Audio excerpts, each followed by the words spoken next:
Assalamualaikum warahmatullahi wabarakatuh. Em, Selamat siang ya. Selamat siang adik-adik. Hari ini saya akan memberikan materi mengenai nutritional management on hepatic disorder. Nama saya Mira Sari Putri. Saya dari Departemen Biokimia, Nutrisi dan Biomolekuler.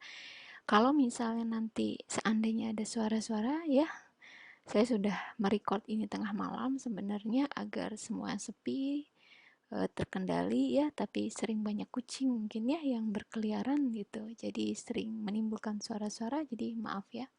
Oke, mudah-mudahan masih semangat untuk belajar ya walaupun dalam kondisi pandemik seperti sekarang ini. Oke, kita mulai ya. Pertama kita cari tahu dulu apa itu liver ya. Saya nggak bisa tanya-tanya kamu, terpaksa saya hanya bertanya pada diri saya sendiri apa itu liver. Liver adalah salah satu organ di dalam tubuh kita yang sebenarnya merupakan gland ya. Jadi liver itu ada the largest gland in the body dengan berat badan dengan berat sebesar 1,5 kilo ya. Nah, sekarang setelah kita tahu apa itu liver, kita harus mengenal apa itu fungsi liver. Apakah sesuai dengan besarnya? Karena memang besar liver itu sampai lebih dari 1 kilo ya. Pasti fungsinya juga mungkin banyak dan ternyata memang fungsi liver itu sangat penting untuk tubuh kita. Nah, apa saja sekarang fungsi liver itu? Yang pertama adalah tempat metabolisme. Ya, proses ya, ini prosesnya. Proses metabolisme apa saja yang ada di sini?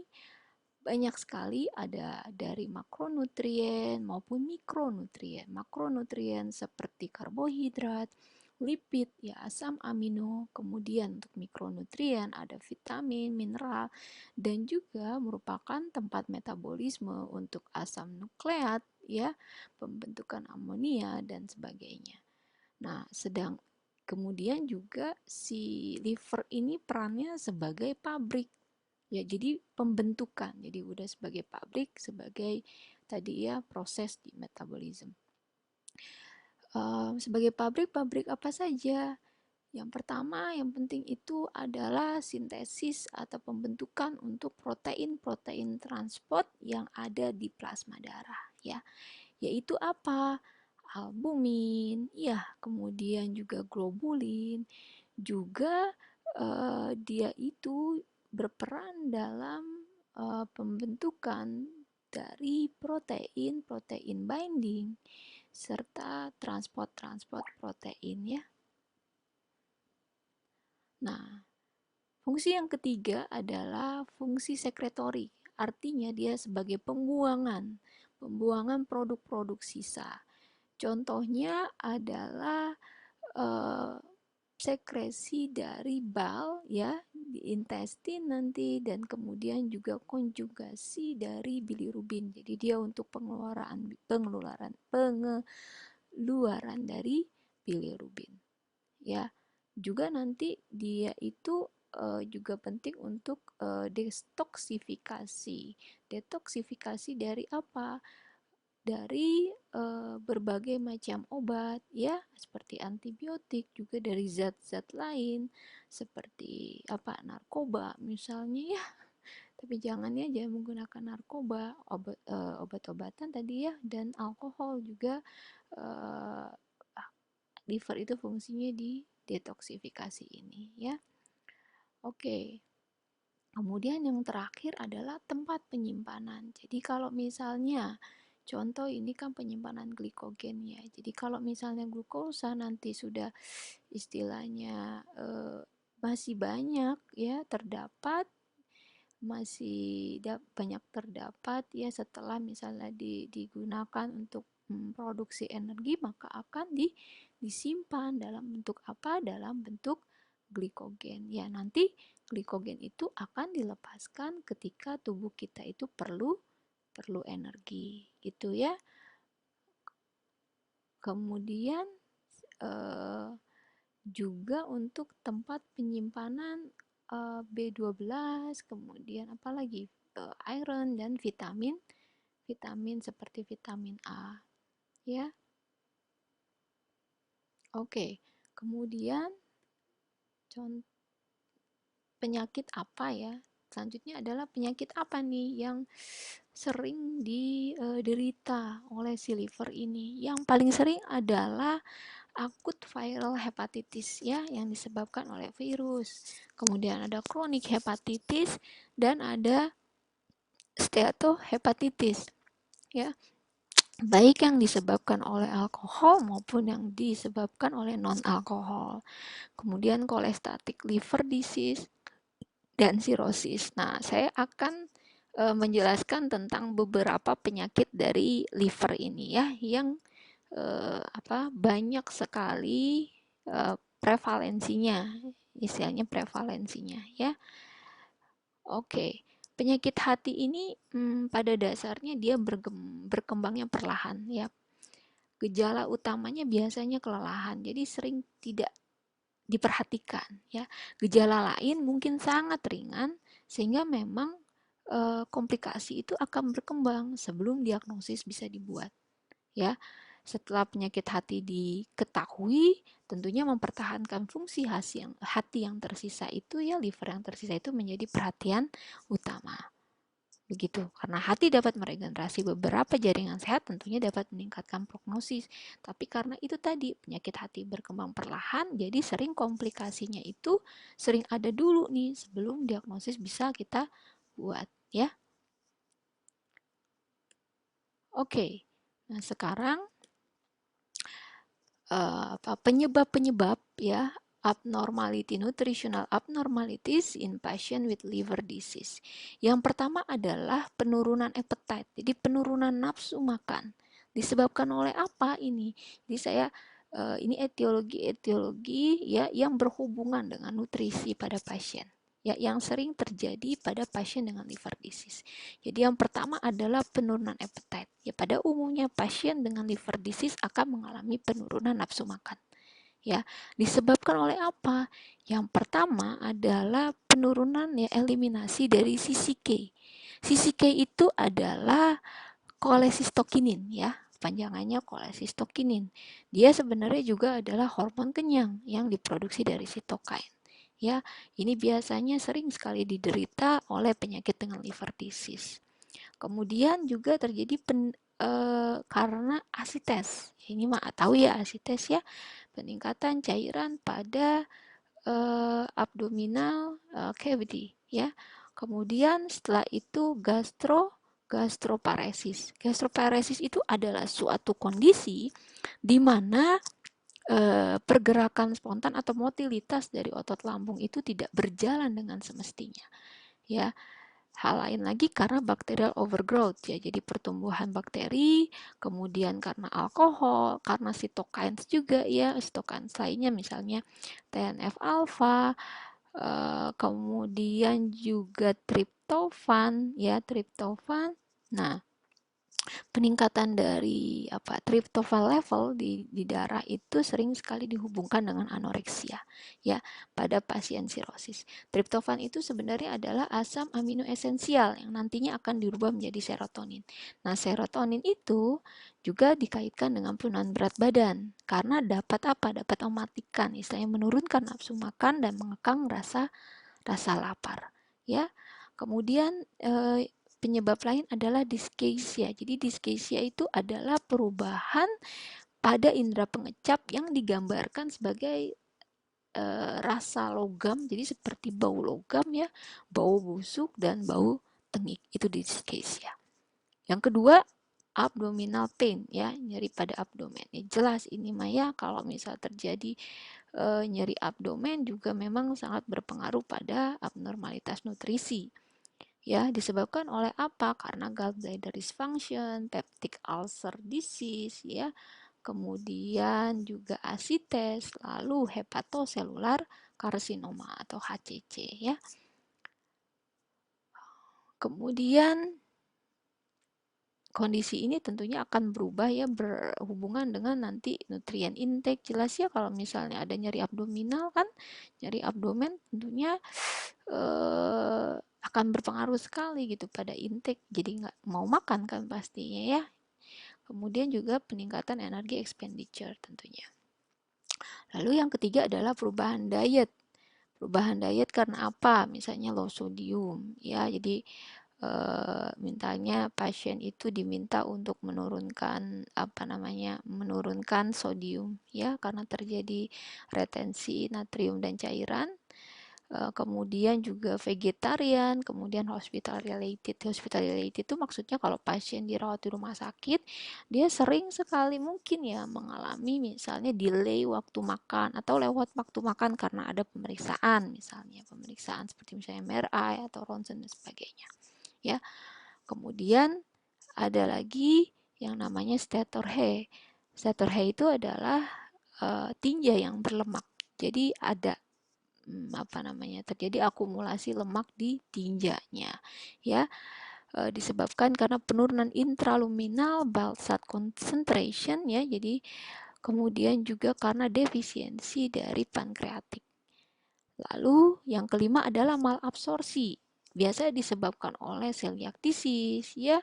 Kemudian juga inflamasi pada usus, ya, penyakit inflamasi pada usus atau IBD. Kemudian portal hipertensif enteropati dan bile acid binders, ya.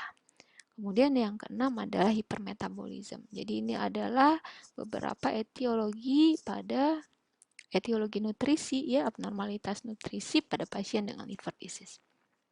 Banyak ya, lumayan. Oke, nah sekarang kita mulai dari yang sering terjadi ini, fatty liver, ya. Jadi di liver itu sering adanya akumulasi dari jaringan adipus, ya. Jadi dari fat, ya, dari fat. Jadi akumulasi lemak dalam jaringan hati, ya. Biasanya karena apa? Karena ketidakseimbangan, ya, antara lemak yang diproduksi di liver atau yang diambil dari darah itu melebihi jumlah dari fat yang liver bisa gunakan atau bisa diekspor ke darah via VLDL.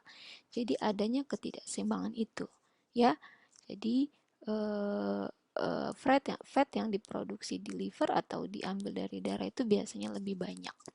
Oke, penyebabnya, ya, adalah karena misalnya metabolism defects atau karena excessive alcohol intake atau karena obat-obatan dan toksin, ya. Penyebab lain sebenarnya bisa karena gangguan keturunan misalnya, ya, atau nutrisi parenteral, ya, atau misalnya pada penyakit malnutrisi juga bisa, ya, seperti kwashiorkor atau marasmus, ya. Kemudian pada non-alcoholic fatty liver disease itu juga sering terjadi insulin resisten. Oke. Nah, jadi di sini kalau kita lihat gambar, oh itu yang healthy liver. Nah, ini yang fatty liver, ya. Jadi juga bisa disebabkan oleh sering mengkonsumsi makanan berlemak, kemudian juga rokok, ya, terus alkohol, terus si hati lagi megang ketiga itu tuh, ya. Oke. Fatty liver. Nah, sekarang tadi sudah, ya, artinya, definisinya, kemudian disebabkan oleh apa. Nah, sekarang konsekuensinya, ya. Kebanyakan sifatnya asimptomatis karena tadi saya bilang biasanya dia akan berkembang perlahan, ya. Kemudian nanti akan berkembang ke arah steatohepatitis, ya, atau liver terjadi inflamasi pada liver, juga terjadi peningkatan akumulasi dari jaringan lemak di hepar, maka disebut dengan steatohepatitis. Kemudian terjadi apa? Pembesaran pada hepar atau liver enlargement, fatigue, ya, dan bisa progres ke beberapa kondisi yang serius, ya, yang serius seperti misalnya terjadi sirosis, kemudian liver failure, atau bisa juga kanker, ya. Oke, next. Sekarang treatmentnya bagaimana? Yang penting adalah kita harus mengeliminasi, ya, menghilangkan faktor-faktor yang menyebabkan. Misalnya, kalau misalnya perlemakan hati tadi atau fatty liver tadi disebabkan oleh penyalahgunaan alkohol atau terapi obat, sebaiknya ya pasien tersebut menghentikan penggunaan zat tersebut. Ya, misalnya lagi kalau misalnya pada pasien ya dengan peningkatan tadi lipid darah, kemudian perlemakan hati juga yang tadi fatty liver bisa saja apa namanya dapat menurun ya setelah tingkat lemak darah diturunkan. Jadi kita harus menurunkan blood lipid levels. Kemudian kita juga harus menurunkan berat badan. Ya, menurunkan berat badan akhirnya kita melakukan lifestyle management. Ya, lifestyle management dalam hal makan, penurunan berat badan, peningkatan aktivitas fisik. Ya, kemudian jangan lupa untuk meningkatkan sensitivitas insulin bisa dilakukan medikasi ya, jadi pengobatan ya. Jadi yang pertama ya yang penting adalah modifikasi gaya hidup, kemudian hentikan apa itu penyebabnya, dan kalau misalnya memang diperlukan diberikan obat-obatan gitu ya. Oke, itu treatment. Wah ya, jadi nggak boleh makan ini nih gitu ya, kasian deh. Oke, penyakit yang kedua adalah hepatitis. Iya, apa nih? Sebentar ya. Oh, ini fatty liver. Balik lagi dia. Saya kepencetnya panjang. Tuh, ini adalah latar belakang ya. Ini adalah virus hepatitis. Nah, hepatitis itu disebabkan oleh beberapa viral ya, virus ya. Bisa disebabkan oleh virus A, B, C, dan D dan E. Ya, juga bisa disebabkan ya oleh misalnya penyalahgunaan alkohol, jadi intake alkohol yang tinggi, kemudian exposure ke obat ya, karena obat atau toxic chemicals ya, juga bisa karena apa tadi fatty liver disease, juga bisa karena autoimmune disease, bisa juga disebabkan karena obat-obatan herbal yang memang mungkin apa ya istilahnya tidak terdaftar mungkin ya, yang bisa menyebabkan kemungkinan hepatitis gitu ya. Oke, penyebab, kemudian setelah itu adalah gejalanya, symptoms dan signs ya. Gejalanya apa saja? Nah, yang pertama adalah kalau ya terjadi misalnya onset akut hepatitis ya, contohnya adalah misalnya dia terjadi fatigue, kemudian malaise ya, nausea ya, vomiting, anoreksia, kemudian pain di daerah liver ya, kemudian juga pembesaran liver ya, kemudian liver tender, jaundice, dan peningkatan ALT dan AST serum. Kenapa saya istilahnya menjelaskan simptomsnya, kenapa ya harus saya menjelaskan simptom juga gitu ya. Kenapa harus menjelaskan definisi juga? Karena terapi pada nutrisi itu biasanya tergantung dari penyebabnya gitu ya. Bisa tergantung dari penyebabnya, bisa tergantung dari simptomsnya, ya kan? Contohnya misalnya kalau hepatitis tadi penyebabnya karena virus, ya berarti ya kita harus obati virusnya gitu kan ya. Nah, kita simptoms misalnya. Ya, atau misalnya penyebab yang lain, alkohol, ya udah berarti harus stop alkohol gitu ya. Nah, sekarang eh, simptomsnya, kenapa saya jelaskan simptoms juga? Karena ada beberapa simptoms yang di sini akan mempengaruhi intake nutrisi kan. Contohnya fatigue tadi ya, malaise, nausea, vomiting itu bisa menurunkan intake dari nutrisi ya. Jadi kalau kita lihat kenapa saya jelaskan itu ya, ini ya jawabannya ya.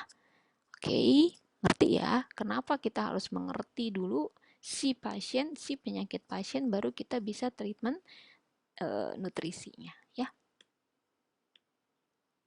Wah, saya lucu tuh tadi tuh. Wah, sudahlah. Ini saya kalau ngasih kuliah ya, ngerekam biasanya saya cuman one take ya. Jadi agak-agak malas mengulang nih. Oke. Sekarang hepatitis, udah tadi ya simptomnya. Kenapa balik-balik begini? Nah, maksudnya itu ya, lucu ya bentuk si viral hepatitisnya. Nah, sekarang terapi. Terapinya gimana ya? Oke, saya kasih latar biar keren. Oke, kebanyakan untuk hepatitis ya, hepatitis sebenarnya tidak diperlukan adanya perubahan diet ya.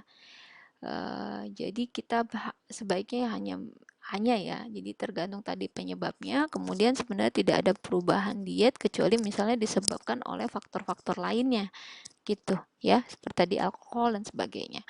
Nah, yang perlu juga adalah nutritional support ya. Kemudian karena berhubungan dengan simptom tadi ada anoreksia, kemudian ada abdominal discomfort, uh, ya jadi kita berikan si pasien ini makanan ya, makanan dalam jumlah kecil tapi sering ya. Jadi kecil dan sering ya, porsinya kecil dan sering ya. Kemudian untuk vomiting tadi kan ada gejalanya vomiting, makanya kita harus berikan electrolyte replacement. Jadi kita ganti elektrolitnya, kemudian ya kita bisa berikan adequate protein dengan 1,5 sampai 2 gram per kilogram per hari, dan bisa kita lakukan, kita berikan energi oral supplements ya. Jelas di sini harus menghindari, si pasien itu tetap harus menghindari zat tadi ya yang dapat menyebabkan kerusakan hati ya, gunakan obat antivirus jika perlu, dan tentunya tadi ya dengan diet-diet dalam rangka mempertahankan atau meningkatkan status gizi si pasien ya. Oke, nah yang beda adalah ini sebenarnya sirosis ini adalah biasanya late stage ya. Waduh, api lagi ya. It means late stage ya. Jadi ini lumayan kronik ya. Jadi late stage chronic liver disease biasanya terjadi extensive scarring gitu ya. Jadi ada banyak sekali jaringan parut ya di beberapa daerah ya, yang akan menggantikan jaringan yang sehat ya, jaringan liver yang sehat. Dan dia ini seiring dengan berkembangnya penyakit, jaringan parut menjadi lebih luas sehingga akan menyisakan area jaringan sehat yang lebih sedikit ya. Akibatnya nanti hati si penderita sirosis ini sering mengecil ya, dengan memiliki penampilan seperti penampilan nodular ya, yang tidak teratur ya.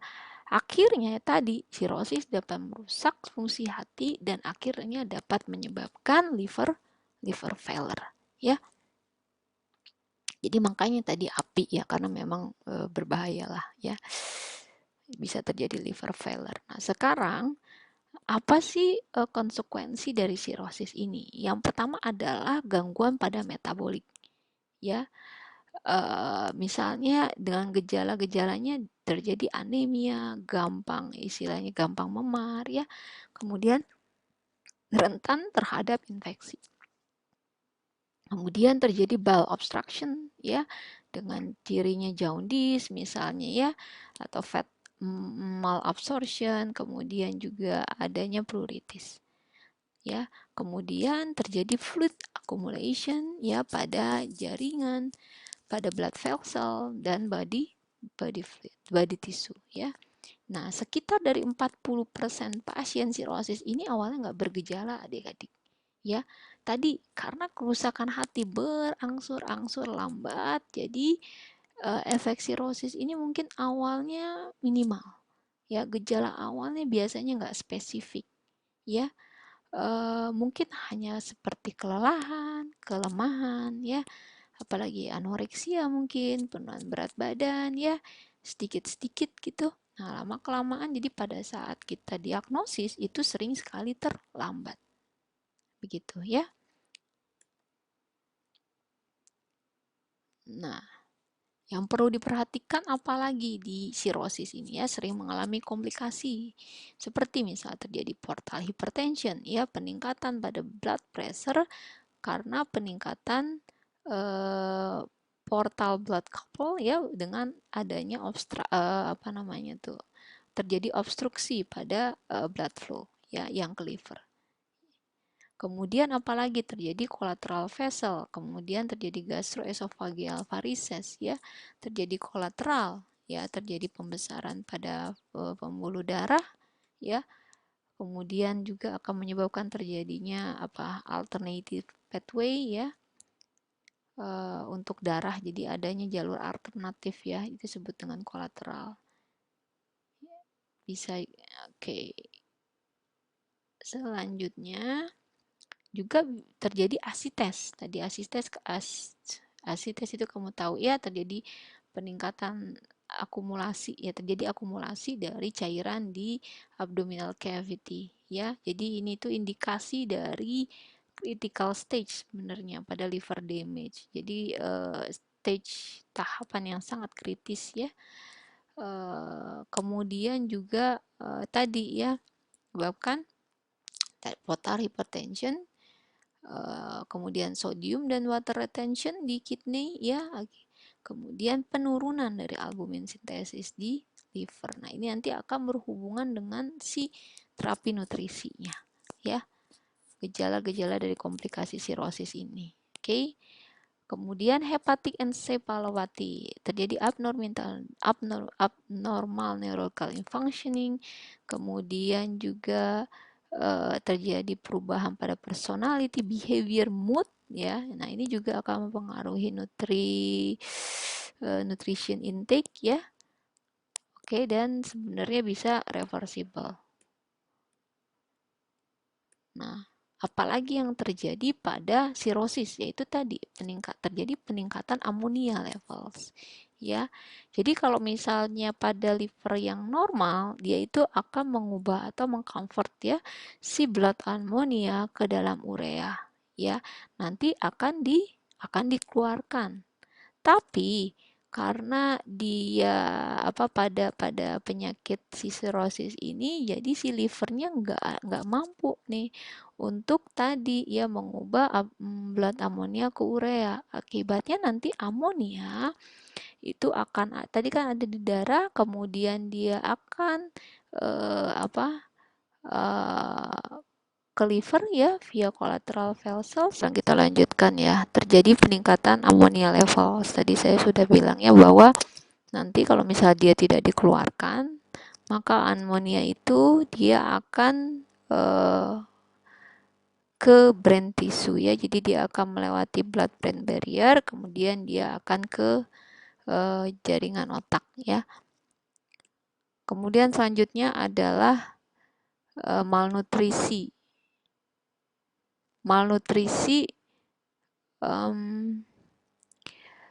Jadi pada sirosis akan terjadi baik terjadinya malnutrisi atau misalnya wasting. Wasting itu terjadi penurunan pada massa otot ya pada pasien. Ya, ini terjadi pada pasien dengan sirosis yang advance. Kemudian kenapa bisa menjadi malnutrisi? Yang pertama disebabkan karena penurunan dari intake nutrisi. Kemudian terjadinya malabsorption atau terjadinya peningkatan dari nutrien loss. Jadi kehilangan nutrien ya. Kemudian terjadi perubahan metabolisme atau peningkatan dari kebutuhan nutrien.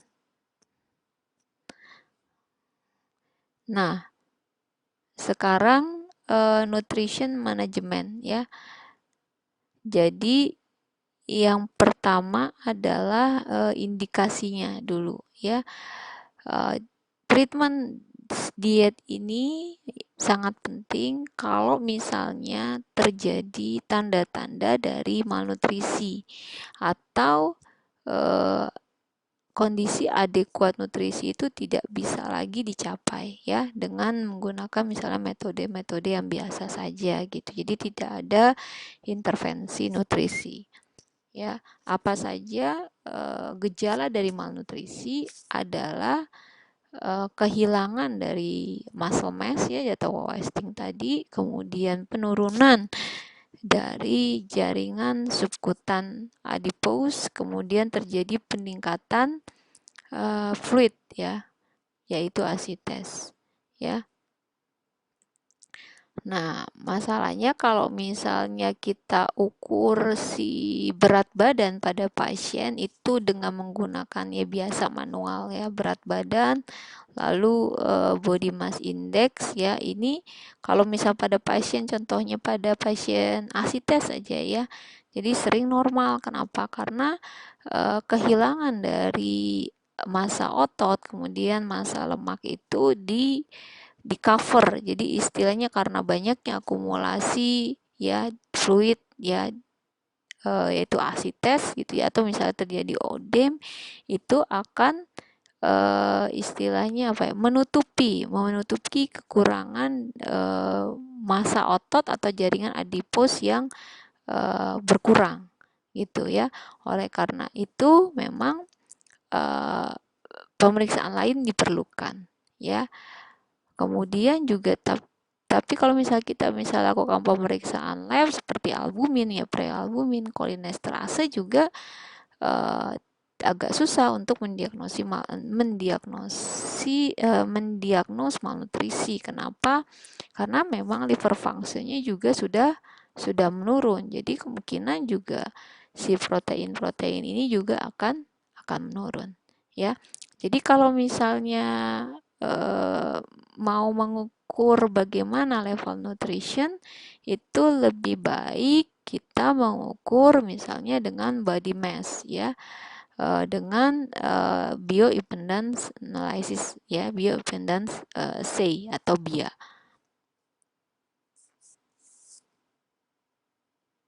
Nah, ini adalah salah satu contoh gambar alat BIA ya,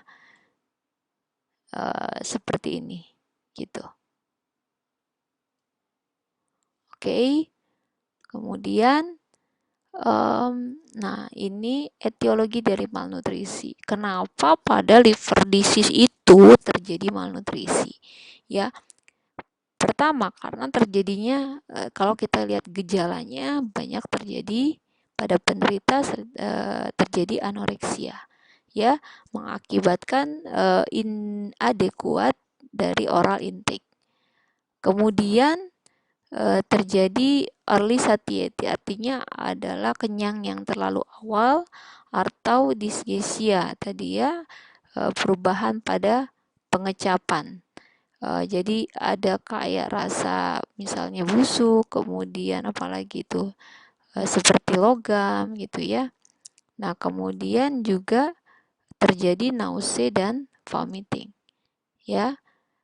Lalu terjadi juga maldigestion atau misalnya malabsorpsi ya, restricted diet ya, kemudian terjadi perubahan metabolisme. Nah, ini kejadian pada liver disease akan menyebabkan malnutrisi pada liver disease. Nah, sekarang patofisiologinya. Bagaimana nih ya, patofisiologi dan manajemen ya. Jadi kita lihat sebenarnya kalau pada pasien, kita lihat dulu misalnya ya, ini bisa kalau kita melakukan anamnesa lah ya, kita anamnesa dulu. Nah, kita lihat dari mulai clinical findings-nya apa, kita lakukan nutrition assessment ya, clinical finding misalnya kita lakukanlah, kita temui misalnya apakah ada abnormal liver function test, ada jaundice, ada asites ya, ada hepatic encephalopathy. Kita lihat apakah ada portal hypertension ya, varices, atau misalnya perubahan dalam asam amino levels ya, lalu vitamin dan mineral defisit, serta glucose intolerance, atau misalnya terjadi fasting hipoglikemi. Kemudian kita lakukan nutrition assessment Bagaimana caranya? Kita monitor berat badannya ya, kita lihat antropometrinya juga, kita lakukan pemeriksaan lain tadi seperti pemeriksaan BIA, kita lihat, kita ukur dietary intake-nya ya, kita lakukan global assessment, subjective global assessment ya, bagaimana perilakunya ya. Kemudian juga kita lakukan misalnya pemeriksaan misal laboratory test ya, untuk misalnya terjadi nutritional deficiency seperti kita ukur, kita cek vitamin D ya, asam folat, vitamin B12, tiamin dan lainnya. Kemudian tentunya kita lakukan manajemen. Dibagi jadi dua, ada medical management dan nutrition management. Yang pertama adalah diuretik terapi ya, diuretik terapi, kemudian juga pengobatan untuk komplikasinya ya, pengobatan komplikasinya seperti ensefalopati, portal hipertensi, dan tentunya kita harus monitor dari blood glucose. Lalu nutrition management, terjadi peningkatan energi intake ya, kita lakukan misalnya peningkatan energi intake dengan cara memberikan makanan yang tadi dalam porsi kecil dan frekuen, kemudian kita lakukan sodium restriction karena terjadi retensi fluid, kita lakukan juga fluid restriction ya, kemudian juga kita lakukan misalnya dengan karbohidrat control diet ya untuk pasien dengan hiperglikemi, kita berikan suplemen ya, mikronutrien, vitamin dan mineral, dan tentunya kita berikan juga misalnya feeding ya, feeding baik dengan enteral atau misalnya memang kalau misalnya pasien tidak bisa dengan enteral berarti harus perenteral gitu. Dan kita harus awasi juga kalau misalnya terjadi diet drugs interaction ya, misalnya saja diberikan ya karena pasien misalnya terjadi penurunan appetite. Nah, kalau misalnya diberikan appetite stimulan ya, contohnya seperti megestrol, itu bisa mengakibatkan gastrointestinal effect ya, serta metabolic effect. Kemudian diuretik juga ya, imunosupresan misalnya lactulose dan sebagainya. Ya, jadi hati-hati untuk kita harus melihat juga diet drugs interaction. Kemudian untuk nutrisi sirosis ya, jadi sebenarnya tergantung dari masing-masing kebutuhan pasien. Jadi setiap pasien itu personal ya. Tapi secara umum diperlukan energi ya, energi sekitar 25 sampai 40 kilokalori per berat badan per hari. Nah, kita bagi menjadi 4 sampai 6 porsi kecil ya, makanan. Kemudian kita lakukan oral suplemen. Oke. Nah, kita lakukan dukungan nutrisi tambahan ya. Jadi harus diberikan pada pasien malnutrisi dengan penyakit hati jika asupannya kurang dari dietary reference intake atau DRI itu sekitar 0,8 gram protein dan 30 kalori per kilogram berat badan per hari ya. Nah, ini agak banyak ya. Jadi bagaimana kita membantu si pasien sirosis ya untuk cukup makan. Yang pertama kita harus tekankan dulu pada pasien kalau misalnya makanan itu sangat sangat penting ya. Jadi walaupun memang ada ya diet-diet, misalnya tadi kita lakukan restriksi dari sodium, itu si pasien harus tahu kepentingannya untuk apa. Kemudian juga diberikan makanan kecil ya. Jadi selain makanan besar diberikan makanan kecil, juga makanan kecil sebelum tidur misalnya ya. Tapi memang harus dijarakkan dari mealnya gitu ya, 2 jam agar tidak mengganggu appetite pada saat makan besar. Kemudian juga kita berikan misalnya makanan yang memang tinggi sekali energinya di dalam makanan ya. Kemudian kita berikan misalnya apa namanya, booster ya, misalnya kita kasih cream saus ya, yang enak-enak itu mayonnaise ya, kemudian keju ya, dan sebagainya. Di sini ada beberapa apa namanya teh, saran gitu ya, saran. Oke. Nah, ada lagi kalau misalnya yang ada pasien yang memang harus diet restriksi sodium. Jadi gimana caranya ya agar makanannya tetap enak ya? Kita berikan misalnya bumbu-bumbu yang lebih lebih lebih apa ya? Lebih tajam gitu ya, lebih berasa gitu. Kemudian jangan lupa bilang si pasien kalau misalnya dia memang apa namanya, membeli makanan gitu kan ya, harus melihat gitu apakah bagaimana kadar sodium di dalam makanan tersebut. Kemudian tadi energi, kemudian protein ya. Protein itu sekitar 1 sampai 1,5 per kilogram berat badan ya. Lebih diutamakan untuk yang branch change amino acid ya. Jadi yang rantai cabang ya. Kemudian rekomendasinya kalau misalnya terjadi compensated liver cirrhosis itu rekomendasinya sekitar 1,2 gram. Kalau misalnya terjadi decompensated itu sekitar 1,5 ya. Jadi tergantung kondisinya. Nah, kenapa harus yang brain change amino acid? Contohnya leucin, isoleucin, dan valin. Karena dia itu metabolismenya ya atau metabolisme siapa namanya, si proteinnya itu di predominantly di otot gitu ya, di otot. Jadi tidak di liver ya, sehingga nanti bisa pemecahan protein otot, di pemecahan protein itu bisa berlangsung lebih apa ya, lebih efisien ya, karena kita pakai yang di otot ya. Kemudian kalau kita lihat di sini kan ada yang poor tolerance, ada yang good tolerance. Yang poor tolerance itu yang aromatik ya, jadi tidak terlalu baik ya, aromatik asam amino ya. Kemudian yang lebih good tolerance itu adalah BCAA, kemudian vegetables protein, milk, dairy products. Untuk karbohidrat dan fatnya, jangan lupa untuk insulin resisten kita harus berikan medikasi. Kemudian juga untuk sebenarnya tidak di dietnya ya, untuk liver cirrhosis itu tidak ada restriksi sih kalau menurut satu jurnal ya. Jadi walaupun pasien itu mengalami insulin resisten.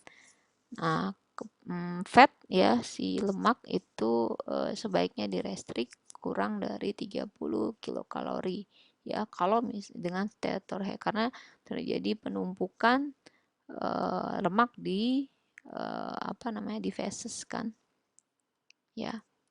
Kemudian jangan lupa vitamin dan mineral ya.